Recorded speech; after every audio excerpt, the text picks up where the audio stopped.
Réunion de crise à l'Elysée, ministre sur le terrain avec les salariés. L'avenir du site ArcelorMittal de Florange a donc pris aujourd'hui un nouveau tour en pleine explosion du chômage. La mobilisation est générale pour éviter une fermeture et pour l'instant ce soir, aucune annonce claire. Avant de se rendre à l'Elysée, d'abord le récit avec Julien Dupéret et Benjamin Poulain. Arnaud Montebourg chahuté par les ouvriers d'ArcelorMittal à son arrivée.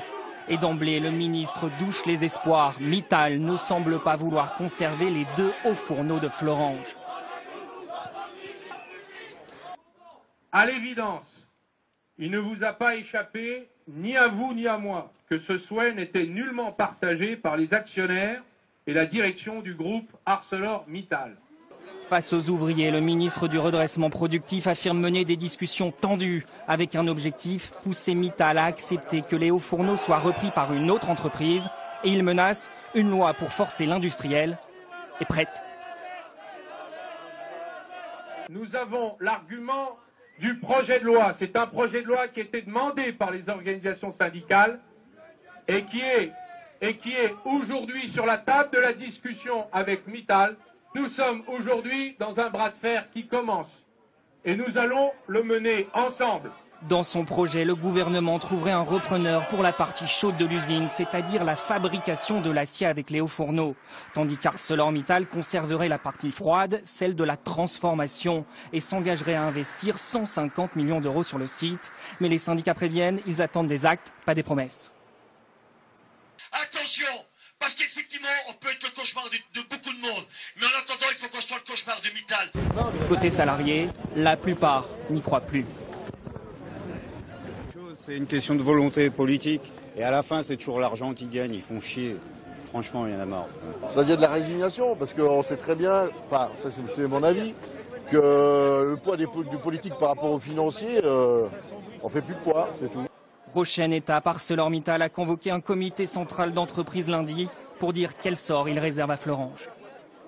Oui, et au même moment à l'Elysée, François Hollande recevait donc le patron du groupe, l'Indien Lakshmi Mittal, arrivé en toute discrétion, entretien en tête-à-tête entre les deux hommes. Bonsoir Hélène Hugues, vous êtes sur place. Est-ce que des informations ont filtré ?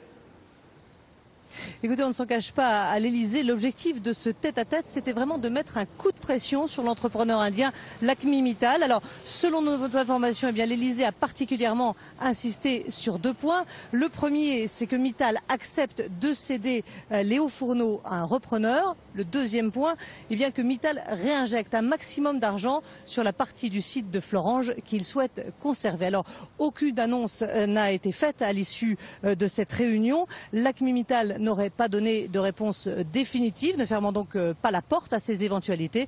Il devrait faire connaître ses intentions lundi lors du comité central d'entreprise. Merci Hélène. Et ce soir, donc, la colère des salariés se cristallise autour d'un homme, ou plutôt d'une famille. Les Mittal, Lakshmi Mittal et son fils, c'est eux qui sont aux commandes. Et depuis le rachat d'Arcelor il y a 6 ans, eh bien, ils imposent leur rythme et leur méthode. Explication Laurent Desbonnets. Un large sourire et une avalanche de promesses. Nous sommes début 2006. Lakshmi Mittal vient de lancer une OPA hostile sur Arcelor. Pour mener à bien l'opération, l'homme d'affaires indien doit rassurer. Je promets à tous les employés de l'entreprise que personne ne sera licencié à cause de cette fusion. Nous allons honorer tous nos engagements en termes d'emploi, de croissance et d'investissement. À l'époque, en Lorraine, les salariés sont soulagés. Arcelor avait en effet programmé la fermeture des hauts fourneaux de Florange pour 2010. Mais Lakshmi Mittal a-t-il tenu ses engagements? Manifestement non. Depuis 1 an, ces hauts fourneaux sont à l'arrêt. 600 salariés sont au chômage technique. ArcelorMittal invoque la conjoncture, la crise qui fait chuter la demande d'acier en Europe. Mais un rapport d'experts de Bercy met en cause beaucoup plus directement l'entreprise. Une stratégie financière de court terme plutôt que des considérations industrielles de long terme. Dès 2007, les investissements en Europe diminuent. Pire, à 80%, il ne s'agit plus que d'investissements de maintenance. Seuls 20% représentent un véritable potentiel de croissance. Les auteurs du rapport concluent, le site de Florange est encore viable à condition d'y investir massivement. Un rapport qu'ArcelorMittal n'a pas commenté. Et je vous le disais, le dossier est très politique. Ce fut même, on s'en souvient, l'un des points chauds de la campagne présidentielle. Alors, les promesses ont-elles, oui ou non, été tenues? Vous nous répondrez dans un instant, Romain. D'abord, la promesse de François Hollande. La voici. Quand une grande firme ne veut plus d'une unité de production, mais ne veut pas non plus la céder, nous en ferions obligation pour que des repreneurs viennent et puissent donner une activité supplémentaire. Voilà. Alors, promesse tenue ou non?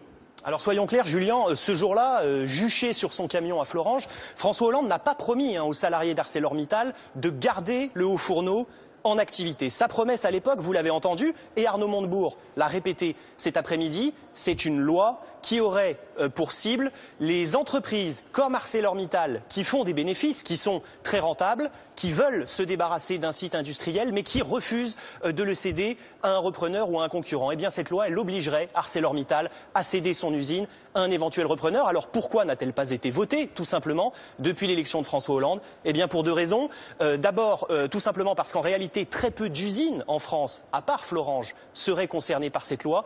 Et puis également parce qu'il y aurait un risque qu'elle soit retoquée par le Conseil constitutionnel. Cette loi irait à l'encontre du droit de propriété d'une entreprise à disposer de ses usines et ça pourrait s'assimiler à de l'expropriation. Alors, un mot du contexte, Romain. Est-ce que la sidérurgie a encore, oui ou non, un avenir en France? Difficile de répondre, mais en tout cas, disons que le marché de l'acier est plus que morose en Europe. D'abord parce que la demande s'est effondrée avec la crise, moins 25% par rapport à 2007. Et en toute logique, la production a suivi la même tendance, moins 16% sur 5 ans. Résultat, eh bien, ArcelorMittal veut s'adapter à cette nouvelle donne. Il entend privilégier ces sites de Dunkerque et de Fos-sur-Mer, jugés moins coûteux et plus compétitifs car proches de la mer. Les hauts-fourneaux de Liège ont d'ores et déjà été fermés et Florange, malheureusement, devrait subir le même sort. Merci Romain.